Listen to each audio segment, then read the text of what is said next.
வர்ற பாசறையில் வளர்ந்த நாங்கள் அவர் பாணியிலேயே மீண்டும் ஆர்ப்பாட்டம் செய்து அவங்களை விரட்டி எடுத்திருக்கிறோம்.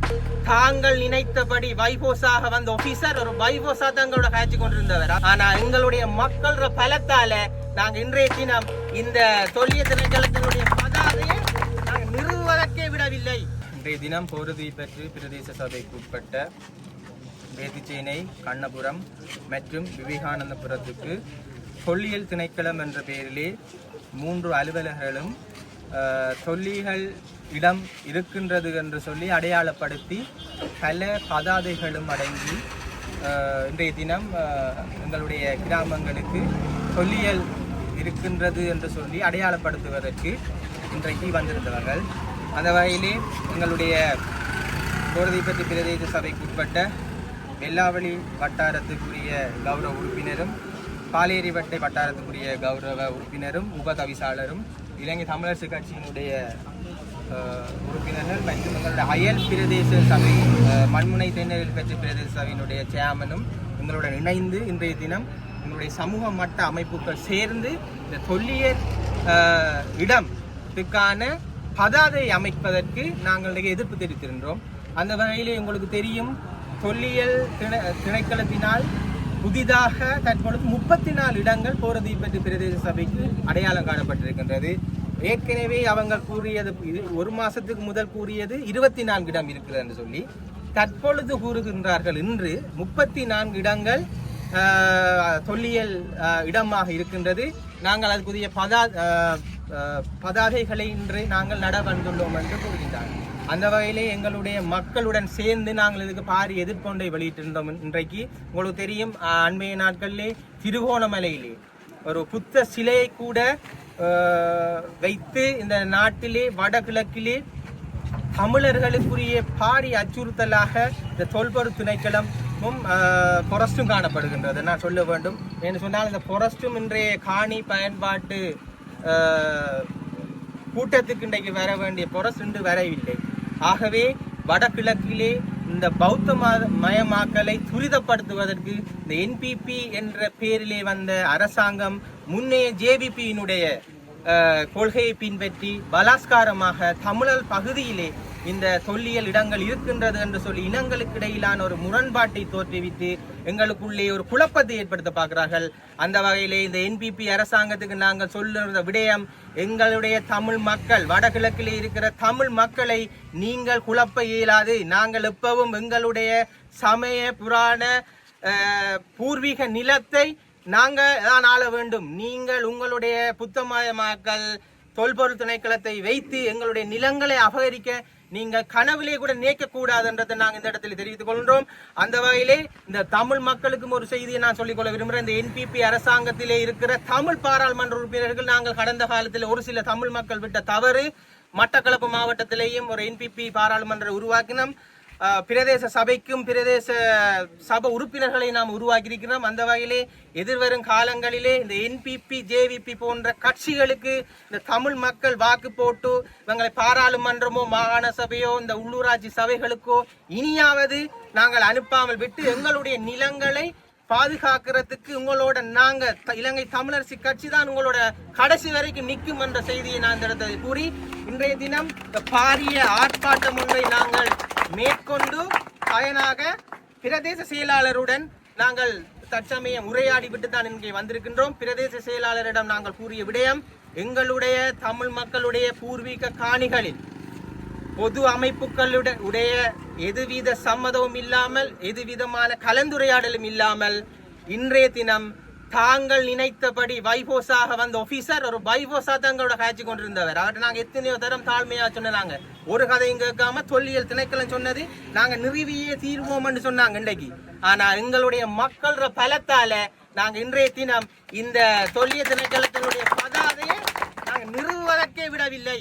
அந்த வகையிலே DS நாங்கள் கலந்துரையாடல் மேற்கொண்டு 3 விடயங்கள் DS சொல்லியிருக்கின்றார். முதலாவது பொதுமக்களுடன் கதைக்க வேண்டும், பொது அமைப்புகளுடன் கதைக்க வேண்டும். பிரதேச சபையினுடைய வீதியிலே பதாதையோ எதுவித வேலை திட்டங்களும் செய்யக்கூட பிரதேச சபையினுடைய அனுமதி வேணும். அந்த அனுமதியும் இல்லை. எதிர்வரும் காலத்தில் நீங்க இந்த 34 இடத்தை நீங்க அடையாளப்படுத்திருக்கீங்க. 34 இடத்துக்கும் சென்று ஒவ்வொரு ஊராக சென்று ஒவ்வொரு பொது அமைப்புகளுடன் கலந்துரையாட வேண்டும். அதன் பின்னர் தான் நீங்க இந்த போட் நாட்டுறதோ இங்க தொல்பொருள் இருக்கிறதோ என்றதை நீங்க மக்களுக்கு தெரியப்படுத்தலாம் என்ற செய்தியை இன்றைக்கு பிரதேச செயலர்களாக சொல்றீங்க. அந்த வகையில நான் வெள்ளாவளி போலீஸ் ஓஐசி அடுத்தது சப் இன்ஸ்பெக்டரை நான் நன்றி கூட கடமைப்பட்டிருக்கின்றேன். சம்பவ இடத்துக்கு உடனடியாக வந்து எங்களுடைய மக்களுடைய நியாயமான கருத்துக்கு மதிப்பளித்து எங்களுடன் நின்று இன்றைய தினம் டிஎஸ் உடனான மீட்டிங்கில் கலந்து கொண்டு எங்களுக்கு உதவி செய்திருந்தேன். அந்த வகையில் எங்களுடைய அயல் பிரதேச சபையிலே இருந்து இந்த சம்பவம் கேள்விப்பட்ட உடனே எங்களுடைய கண்ணபுரத்துக்கு உடனடியாக விரைந்து வந்த எங்களுடைய மண்மணி தேநீரை பெற்று பிரதேச சபையினுடைய சேர்மன் மேசுந்தரம் வினோராஜ் அண்ணன் அவர்களுக்கு நான் இடத்திலே நன்றியை தெரிவித்துக் கொள்கிறேன். அந்த வகையில் எங்களுடைய போரதிப்பட்டி பிரதேச சபையினுடைய காக்காச்சிவட்டை வெள்ளாவளி வட்டாரத்துக்குரிய கௌரவ உறுப்பினர் வரராஜ் அண்ணன் மற்றும் எங்களுடைய போரதிப்பட்டி பிரதேச சபையினுடைய உப தவிசாளரும் பாலியேறு வட்டாரத்தினுடைய உறுப்பினர் கௌரவ உறுப்பினருமான கயசில் அண்ணன் அவர்களும் எங்களுடைய இலங்கை தமிழரசு கட்சியினுடைய வெள்ளாவளி அமைப்பாளர் பிரதீப் அண்ணன் மற்றும் நகுலேஷ் அண்ணன் மற்றும் எங்களுடைய பொது அமைப்புகளின் பிரதிநிதிகள் அனைவருக்கும் நான் இந்த இடத்திலே போரதிப்பட்டி பிரதேச சபையினுடைய தவிசாளர் என்ற முறையில் நீங்கள் வந்து இந்த ஆர்ப்பாட்டத்தில் ஈடுபட்டு இந்த தொல்பொருள் இல்லை இந்த தொல்பொருள் திணைக்கள போட்டே இங்கே போடையிலாண்டு எங்களுடன் பக்கபலமான எங்களுடைய மக்களுக்கும் இந்த இடத்துல நான் நன்றி கூற கடமைப்பட்டிருக்கிறேன். அந்த வகையில் இனிவரும் காலங்களிலும் இலங்கை தமிழரசு கட்சி மக்களுக்கு பின்னால் என்றுமே நிற்கும். நீங்கள் தமிழரசு கட்சியுடன் நீங்க இணைந்திருங்க. உங்களுக்குரிய எதுவிதமான என்ன பிரச்சனை வந்தாலும் நாங்க உங்களோட நிப்பம் என்றதை நான் இந்த இடத்தை கூறிக்கொள்கிறேன். நன்றி. உண்மையிலே நான் இதை விழத்தை நான் கூறிக்கொள்ள விரும்புகிறோம் என்னன்னா இந்த பிரச்சனை இன்றைக்கு வந்த பிரச்சனை இல்ல. 2020ஆம் ஆண்டு கௌரவ பாராளுமன்ற உறுப்பினர் சாணக்கியன் ராசமாணிக்கம் ஐயா அவர்கள் வேத்தி சேனையிலே எல்லைக்கல் இடுவதற்கு வந்தவர்களை விரட்டி அடித்த வரலாறும் இங்கே இருக்கின்றது.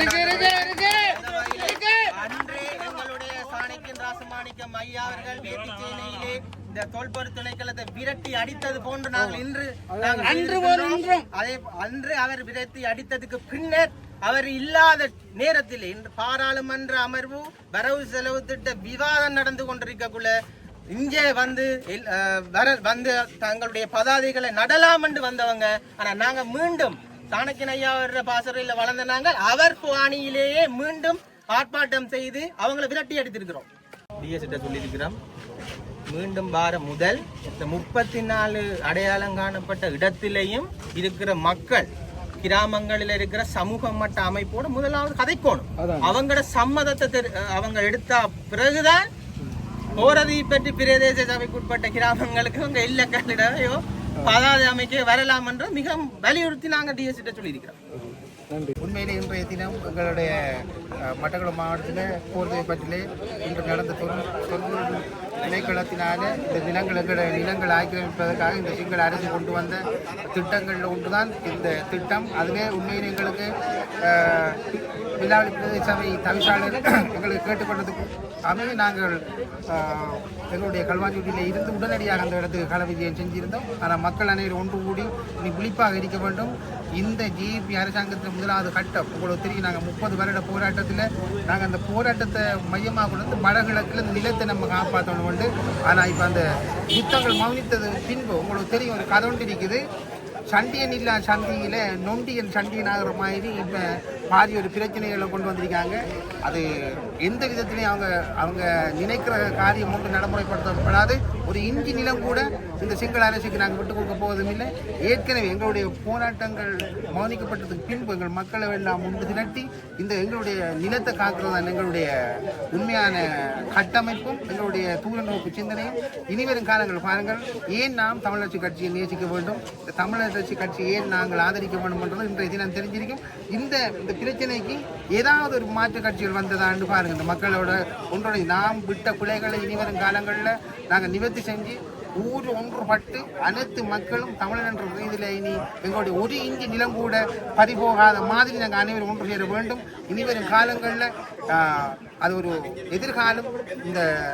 எதிர்காலம் பதில் சொல்லும் என்றதை சொல்லிக் கொண்டுபடியவர்கள். தொல்பொருள் என்ற போர்வையில் இந்த சிங்கள பேரணவாத அரசாங்கம் இன்று எமது எல்லை கிராமங்களை தொல்பொருள் அடையாளங்களை நிறுத்தி அதை இடத்தில் ஒரு புத்தர் சிலைகளை அமர்த்தி அந்த இடங்களை கையகப்படுத்துவதற்காக இந்த பேரினவாத அரசாங்கமானது திட்டமிட்டு வருகின்றது. அந்த வகையிலே எமது போரைப்பற்று பிரதேசத்திலே 27 ஆலயங்கள் என்று சொல்லி முதல் தொல்பொருளுக்கு வந்த இடத்தில் எமது பாராளுமன்ற உறுப்பினர் ராசமாணிக்கம் சாணக்கியன் ஐயா அவர்களால் மிகவும் அவர்களை போராடி அவர்களை துரத்தி அடித்த ஞாபகம் சென்ற காலத்தில் துரத்தி அடித்த ஞாபகம் இந்த இடத்திலே கூற வேண்டிய அவசியம் உண்டு. அதே இடத்தில் இன்று அவர் பாராளுமன்றத்தை இருப்பதாகவும் அவர் இங்கே இல்லென்ற சந்தர்ப்பத்திலே இந்த இடத்துல வந்து அவர்கள் இன்று வந்ததற்கு உண்மையிலே அவரின் பாசறையில் நாங்கள் வளர்ந்த ஒரு தமிழரசு கட்சி என்ற ரீதியில் நாங்களும் துணிச்சலாக செயல்பட்டு நாங்கள் எமது போரைப்பற்றி பிரதேச சபையின் தவிசாளர் மற்றும் எமது மண்முனை நெறி பற்றி பிரதேச சபையின் தவிசாளர்கள் சாணக்கியன் சேரின் உதவியாளர்கள் அனைவரும் வந்து இந்த இடத்தை அவர்களை விரசி அடித்ததுக்கு உண்மையில் நான் ஒரு கடமைப்படணும். ஏனென்னா நாங்கள் எல்லா கிராமங்களில் வாழ்ந்து வருகின்ற போரைப்பட்டிலையும் சின்னவத்தை இந்த வைக்கல்ன்றது தெரியும். அதுக்கு அடுத்த கிராமமானது நீ சிங்கிள் ஏரியா.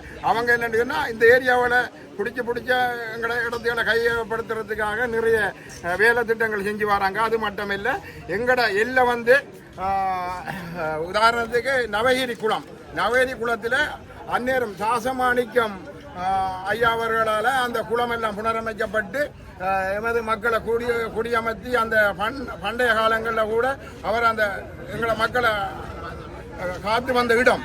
அதே இடத்துல வந்து இப்போ தற்போதைக்கு இந்த சிங்கள அரசாங்கம் எங்களோட மக்களை எல்லாம் விரசி அடித்து ஒரு குறிப்பிட்ட பிரதேசத்துக்குள்ள கொண்டு வந்திருக்காங்க.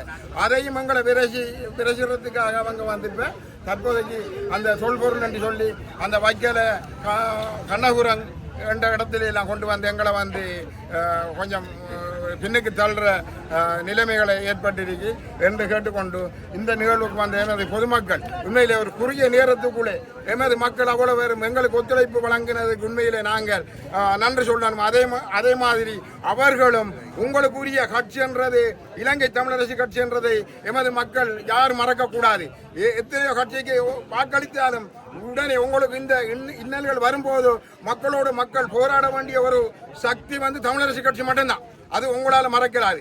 எம்பிபி அரசாங்கம்ன்றது எங்களை எம்பிபி அரசாங்கம் மட்டுமல்ல, இதுக்கு முதல் இருந்த அரசாங்கங்கள் தான். சிங்கள அரசாங்கங்கள் ஆறு ஆட்சிக்கு வந்தாலும் எங்களை வந்து அவங்க குறுகிய நோக்கத்தில் வந்து எங்களை இது செய்கிறது அவங்களோட நோக்கம். ஆனால் இருந்தும் அதை எதிர்த்து பாதாடக்கூடிய ஒரே ஒரு கட்சி என்றால் இலங்கை தமிழரசு கட்சி. தமிழ் கட்சிகளையும் நான் எங்களை மக்கள்கிட்ட சொல்ல வேண்டிய ஒரு இது, ஏனைய கட்சிகளுக்கு நீங்கள் வாக்களிக்கிறதை விட்டு இலங்கை தமிழரசு கட்சி வாக்களிப்பதன் மூலம்தான் ஒன்றிணைந்த வடக்கு கிழக்கை நாங்கள் பெற்று எமது மக்களுக்குரிய எதிர்காலம் வருகின்ற சங்கதிகளுக்கு நாங்கள் ஒரு சுய இதோட ஆள வேண்டிய பொறுப்பு எங்களோட கட்சிக்கு தான் இருக்கு. அதே ஒத்துழைப்பு எங்களோட மக்கள் வருங்காலத்தில் ஃபுல்லாக நீடித்து எங்களோட தமிழரசு கட்சியை உருவாக்குறவர்கள் தான். இப்படியான சம்பவங்களுக்கு நாங்கள் உடனடியாக வந்து அதுகளை நாங்கள் இந்த வந்த தொல்பொருள் என்ற பூர்வமாக இன்னும் எத்தனையோ திட்டங்களை கொண்டு வருவாங்க. அதை முறியடிக்க வேண்டியது எங்களுக்கு இருக்கு என்று கேட்டு எங்களோட மக்கள்தையும் கேட்டு விடைபெறுகின்றேன். நன்றி, வணக்கம். அந்த காலங்களில் இப்படி சம்பவங்கள் நடைபெற்றது. ஆனால் இப்படி அந்த 34 இடங்கள் வந்து மையப்படுத்தியிருக்கின்ற இன்றைக்கு தான் எங்களுக்கு தெரியும். ஆனால் இனி வரும் காலங்களில் இன்னும் எத்தனை இதில் உருவாக போகுதுன்னு தெரியாது. ஆனால் இந்த விஷயத்தில் எங்களோட அமைப்புகள் விழிப்புணர்வாக இருக்க வேணும் என்று சொல்லிட்டு இனி வரும் காலங்களில் இந்த இப்படி ஒரு சம்பவம் நடக்காது இருக்க எங்களோட பிரதேச சபாவும் எங்களோட பாராளுமன்ற உறுப்பினரும் இதுக்கு முன்னுதாரணமாக நின்று இதுக்கு ஒரு வழி எங்களை தேடி வெண்டு தரணும் என்று கேட்டு இந்த